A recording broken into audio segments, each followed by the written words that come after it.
एक complete trading plan for smart money concepts, step by step, ताकि आप सीख सको, अप्लाई कर सको और अर्न कर सको। तो चलो शुरू करते हैं। कुछ की कॉन्सेप्ट्स हैं जो आपको समझने ज़रूरी हैं। पहला कॉन्सेप्ट है मार्केट स्ट्रक्चर और ऑर्डर फ्लो।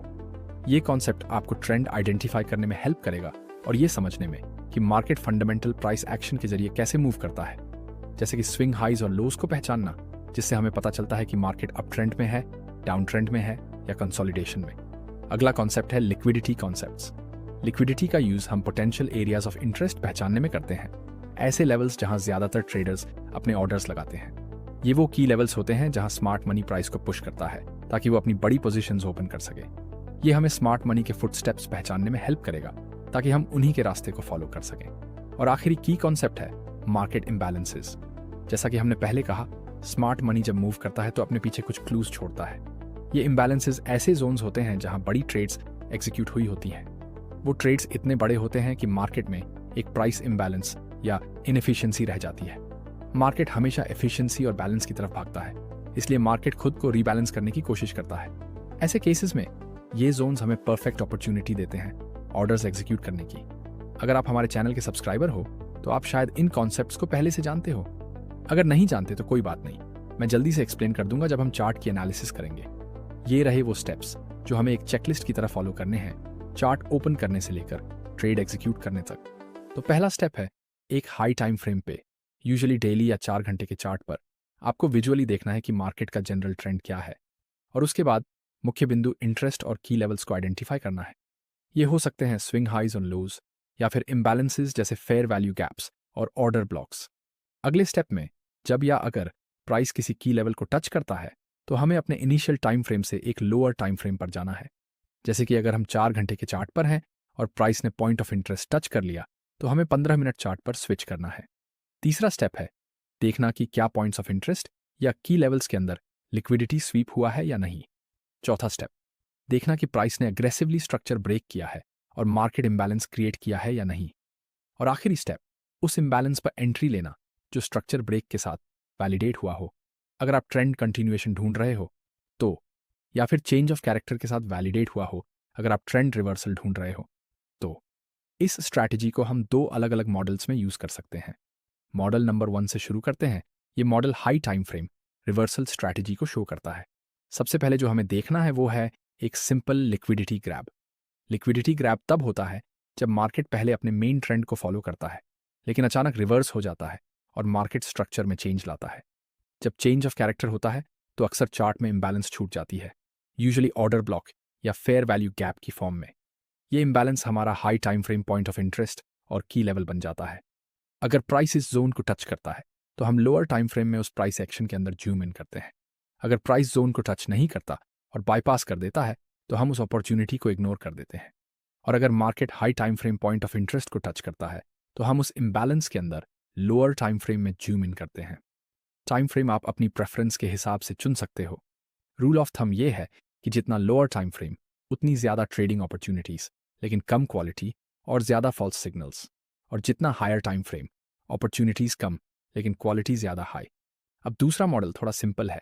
यहाँ हम सिर्फ हायर टाइम फ्रेम ट्रेंड के साथ ट्रेंड कंटिन्यूएशन देख रहे हैं। इस मॉडल में सबसे पहले हमें देखना है कि क्या current high time frame trend में ब्रेक ऑफ स्ट्रक्चर हुआ है या नहीं। दूसरा स्टेप है मार्केट इम्बैलेंस स्ट्रक्चर को हायर टाइम फ्रेम में आइडेंटिफाई करना। ये इम्बैलेंस हमारा higher time frame point of interest बनता है। जब या अगर प्राइस इस पॉइंट ऑफ इंटरेस्ट को टच करता है तो हम लोअर टाइम फ्रेम पर स्विच करते हैं, और लोअर टाइम फ्रेम के अंदर हमें लिक्विडिटी स्वीप को आइडेंटिफाई करना है। लिक्विडिटी स्वीप के होने के बाद हमें लोअर टाइम फ्रेम के अंदर एक चेंज ऑफ कैरेक्टर देखना चाहिए जो ट्रेंड रिवर्सल का पहला इंडिकेशन होता है। चेंज ऑफ कैरेक्टर के बाद अब हमें सिर्फ लोअर टाइम फ्रेम में मार्केट इम्बैलेंस को आइडेंटिफाई करना है। ये मार्केट इम्बैलेंस हमारा low time frame point of interest है, वही लेवल जहां हम अपनी ट्रेड ओपन करने की सोचते हैं। तो चलिए अब चार्ट्स पर चलते हैं। यह है गोल्ड का 4 घंटे का टाइम फ्रेम। पहली नज़र में हम देख सकते हैं कि मार्केट अप ट्रेंड में है, जो स्विंग लेवल्स में हायर हाई के बनते स्ट्रक्चर से डिफाइन होता है। फिर मार्केट नीचे आया और एक चेंज ऑफ कैरेक्टर बनाया, लेकिन सेलर्स प्राइस को और नीचे पुश नहीं कर पाए और बायर्स ने वापस कंट्रोल ले लिया। और अब हम देख सकते हैं कि मार्केट ने एक internal break of structure print किया है जो हायर टाइम फ्रेम में बुलिश कंटिन्यूएशन का इंडिकेशन देता है। इसी वजह से हम स्विंग हाई को पॉइंट ऑफ इंटरेस्ट की तरह मार्क करते हैं, क्योंकि हम मार्केट से मेन ट्रेंड को कंटिन्यू करने की एक्सपेक्टेशन रखते हैं और डाउनसाइड की विक हाई प्रोबेबिलिटी ट्रैप हो सकती है। ये थ्योरी इस बात से भी सपोर्ट होती है कि मार्केट के नीचे गिरते ही प्राइस इंस्टेंटली ऊपर पुश हुआ। ऐसी कैंडल्स अक्सर बढ़ते हुए बुलिश मोमेंटम को इंडिकेट करती हैं।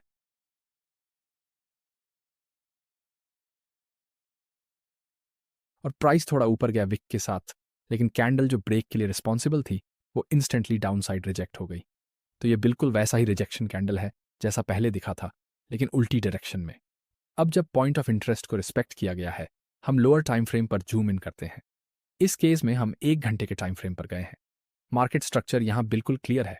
एक सिंपल लिक्विडिटी स्वीप हुआ है अपसाइड की तरफ, बिल्कुल पॉइंट ऑफ इंटरेस्ट पर, और इस स्वीप को वैलिडेट करता है इसके बाद का bearish internal change of character. तो अब एक क्विक रिकैप करते हैं। हमने हायर टाइम फ्रेम ट्रेंड और की पॉइंट्स ऑफ इंटरेस्ट को आइडेंटिफाई कर लिया है। Step 1 checked. जब प्राइस ने की लेवल को हिट किया, हम लोअर टाइम फ्रेम में आ गए। Step 2 checked. स्ट्रक्चर के पास लिक्विडिटी स्वीप हुआ। स्टेप 3 चेक किया।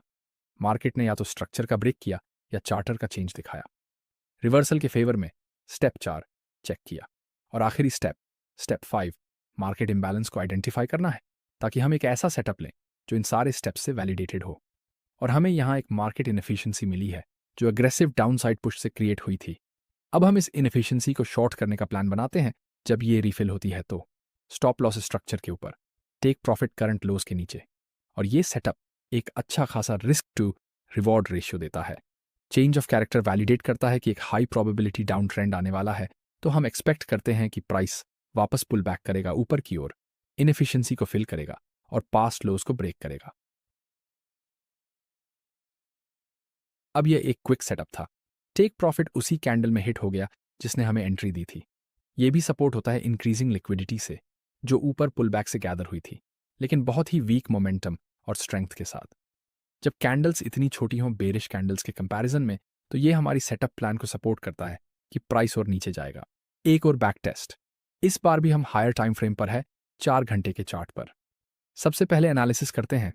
लेफ्ट साइड से देखेंगे तो एक इंपल्सिव अपसाइड मूवमेंट है। उसके बाद कुछ कैंडल्स उसी डायरेक्शन में जाती हैं, लेकिन थोड़ी देर बाद सेलर्स ने अपनी पोजीशंस ओपन करना शुरू कर दिया और बायर्स ने अपनी पोजीशंस क्लोज करनी शुरू कर दी, जिससे मार्केट में शॉर्ट टर्म गिरावट आई। फिर मार्केट ने जल्दी ही रिकवर कर लिया। तो ये बनता है पहला liquidity sweep higher time frame पर, ऐसे वे में कि प्राइस ने इंटरनल हायर हाई बनाना शुरू किया और साथ में इंटरनल ब्रेक ऑफ स्ट्रक्चर भी किया अपसाइड की तरफ, जो एक शॉर्ट टर्म ट्रेंड कंटिन्यूएशन को इंडिकेट करता है। और ट्रेंड क्या है? ये है एक अप ट्रेंड, तो एक्सपेक्टेशन ये होगी कि प्राइस आगे भी अपसाइड की तरफ कंटिन्यू करेगा। दूसरा इंपॉर्टेंट क्लू है ये विक। बिल्कुल पिछली बैक टेस्ट की तरह इस विक ने लेट बायर्स की लिक्विडिटी और स्टॉप लॉसेस को ट्रिगर किया, just to quickly reverse back to the upside. ये भी एक और लिक्विडिटी स्वीप है हायर टाइम फ्रेम पर। ठीक है, तो हम सही थे अप ट्रेंड के कंटिन्यूएशन को लेकर। मार्केट ने क्लियरली अपसाइड स्ट्रक्चर ब्रेक्स को प्रिंट किया। अप ट्रेंड चलता रहा जब तक कि इस कैंडल ने पिछली कैंडल का हाई तोड़कर बहुत अग्रेसिवली डाउनसाइड की तरफ ब्रेक नहीं किया। इस टाइप की कैंडल अक्सर मार्केट में इंबैलेंस छोड़ जाती है, तो शायद हमें एक और अच्छा सेटअप मिल जाए।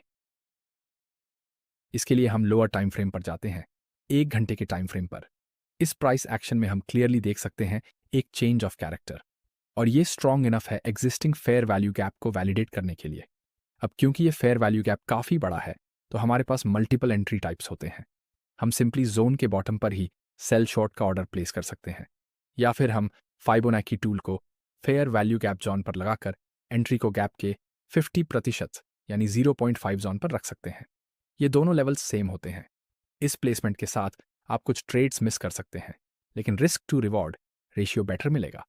इस बैक टेस्ट में मैं सबसे सिंपल तरीका यूज करूंगा, यानी ऑर्डर जोन के बिल्कुल बॉटम पर लगाना।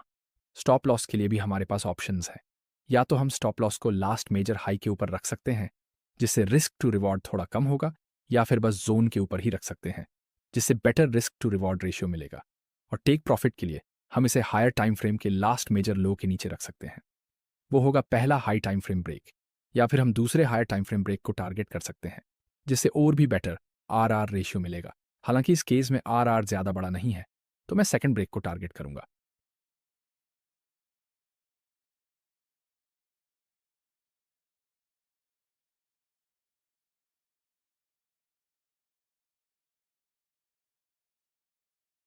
इस सेटअप ने पिछली बार की तरह जल्दी काम नहीं किया, लेकिन कोई दिक्कत नहीं क्योंकि आखिर में हम विन में क्लोज हुए। इसने पहले कुछ ओवर ट्रेडर्स को लिक्विडिटी स्वीप के जरिए बाहर निकाला, फिर प्राइस को नीचे पुश किया। अब नेक्स्ट एग्जाम्पल की तरफ चलते हैं। ये है यूएस डॉलर अगेंस्ट जापानी येन। हम हायर टाइम फ्रेम 4 हॉर के चार्ट पर है। चार्ट के लेफ्ट साइड से देखें तो हमें एक साफ सुथरा डाउन ट्रेंड दिखता है, जिसमें स्ट्रक्चरल लोअर लोज और लोअर हाइज बने हैं, एक्सटर्नल और इंटरनल दोनों। Last bearish break of structure के बाद एक सिग्निफिकेंट डाउन ट्रेंड आया, जब तक कि एक कैंडल ने पिछली कैंडल का लो नहीं ले लिया। यह भी एक लिक्विडिटी स्वीप था, लेकिन हम इसे इनसिग्निफिकेंट मानकर मार्क नहीं करेंगे, पर ध्यान में जरूर रखेंगे क्योंकि इसका पैटर्न वही है जैसा पहले था। डाउन साइड की तरफ एक विक और उसी कैंडल ने वापसी करके अपसाइड मोमेंटम दिखाया, और वही बाइंग मोमेंटम हमें एक छोटे से अप ट्रेंड में दिखता है। लेकिन ये सिर्फ पुल बैक है, हम ब्रेकआउट को प्रिडिक्ट नहीं करना चाहते, और सही तरीका यही होगा कि हम ट्रेंड के साथ ट्रेड करें। तो इस लिक्विडिटी स्वीप और पॉइंट ऑफ इंटरेस्ट को कंसिडर करते हुए हम लोअर टाइम फ्रेम में जूम इन करेंगे ताकि ज्यादा एक्यूरेट प्राइस एक्शन डिटेल्स देख सकें। अब ये है 15 मिनट टाइम फ्रेम इसी पेयर का। हमारे पास लिक्विडिटी स्वीप की लाइन भी चार्ट पर बनी हुई है,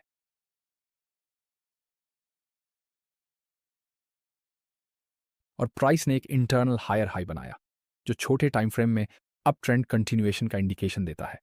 लेकिन थोड़ी ही देर में इसने डाउन साइड की तरफ ब्रेक कर दिया, तो वो इंटरनल ब्रेक ऑफ स्ट्रक्चर एक छोटे टाइम फ्रेम का लिक्विडिटी स्वीप था, और साथ में इंटरनल चेंज ऑफ कैरेक्टर भी प्रिंट हुआ लोअर टाइम फ्रेम पर।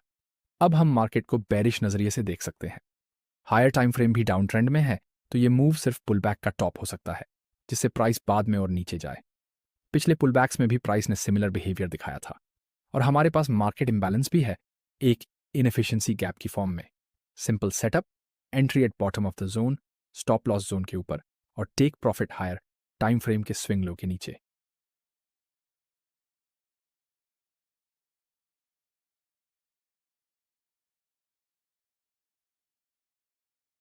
अब चलते हैं Australian dollar against US dollar की तरफ। तो अब तक हमने सारे मेजर पेयर्स कवर कर लिए हैं, 4 घंटे के चार्ट पर हैं। अगर हम स्विंग लेवल्स देखें तो मैक्रो ट्रेंड एक साइडवेज मार्केट को फॉलो कर रहा है। ये हाई नए हाई से जुड़ता है जो एक्जुअल हाइट्स बनाता है। अगर हम इंटरनल प्राइस एक्शन देखें तो सबसे पहले एक डाउन ट्रेंड दिखता है जिसमें bearish internal break of structure है। फिर मार्केट ने डाउन साइड की तरफ एक बड़ी विक बनाई डंप के एंड में, इस बार एक ह्यूज विक, और फिर प्राइस जल्द ही वापस ऊपर चला गया, जिससे एक internal bullish change of character बना।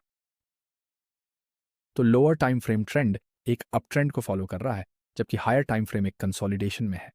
छोटा अप ट्रेंड प्रोटेक्टेड है इन हायर लोस से। इन्हें प्रोटेक्टेड लोस कहा जाता है, जहां हम देख सकते हैं कि प्राइस ने इनमें से किसी को भी ब्रेक नहीं किया। सारे क्लूज हमें short term up trend continuation की बेटर प्रोबेबिलिटी देते हैं। तो चलिए देखते हैं कि प्राइस क्या करता है। प्राइस ने शॉर्ट टर्म अप ट्रेंड को कंटिन्यू किया है, जैसा कि हमने एक्सपेक्ट किया था। तो बेसिकली प्राइस हायर हाई और हायर लो बना रहा है, और वो लोज प्रोटेक्ट कर रहा है जो हमने पहले इंडिकेट किए थे। लेकिन अब प्रॉब्लम यह है कि मार्केट ने एक स्विंग लो को ब्रेक कर दिया है, और वो भी एक बड़े विक के साथ, और कैंडल ने तुरंत रिवर्सल किया और अपसाइड में क्लोज हुई। नेक्स्ट कैंडल भी अप ट्रेंड मोमेंटम को फॉलो कर रही है। अगर प्राइस ने ये इंस्टेंट रिवर्सल नहीं दिखाया होता तो ये एक चेंज ऑफ कैरेक्टर हो सकता था, लेकिन ये जो इंस्टेंट अपसाइड मोमेंटम आया है वो ज्यादा प्रोबेबिलिटी देता है कि ये स्पाइक मूव एक लिक्विडिटी स्वीप ही था जो अप ट्रेंड को कंटिन्यू करने वाला है। तो अब ये हमारा पॉइंट ऑफ इंटरेस्ट है, और हम लोअर टाइम फ्रेम में मूव करते हैं ताकि प्राइस एक्शन को एनालाइज कर सकें और मार्केट इम्बैलेंसेस ढूंढ सकें। तो अब हम आ गए हैं 15 मिनट टाइम फ्रेम पर, जो डाउन साइड की तरफ स्पाइक था और उसके बाद इंस्टेंट रिजेक्शन हुआ अपसाइड में। वो इस टाइम फ्रेम पर और साफ दिखता है। हम यहाँ सेल नहीं बल्कि बाय सेटअप्स को ढूंढना चाहते हैं। क्या कोई इतनी बड़ी बुलिश कैंडल पर सेल करेगा? ऐसे मार्केट को प्रिडिक्ट करना बहुत ही मुश्किल है। हम बस ट्रेंड को फॉलो करते हैं जो हमें चार्ट दिखा रहा है, और पहली ही नज़र में हम देख सकते हैं कि internal bullish change of character create हुआ है जब ये बड़ी कैंडल वापस अपसाइड में ब्रेक की थी। ऐसी कैंडल्स पर अक्सर मार्केट इम्बैलेंसेस ज़्यादा मिलते हैं, और जो इम्बैलेंस हमें मिला है वो है ये इनएफिशिएंसी गैप। तो अब ये एक बाय लॉन्ग सेटअप है। ऑर्डर को जोन के टॉप पर प्लेस करना सबसे सिंपल तरीका है, स्टॉप लॉस जोन के नीचे, take profit swing market high के ऊपर।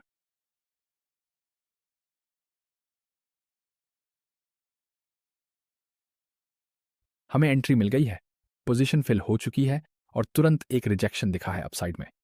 ये बायर्स के लिए एक अच्छा सिग्नल है।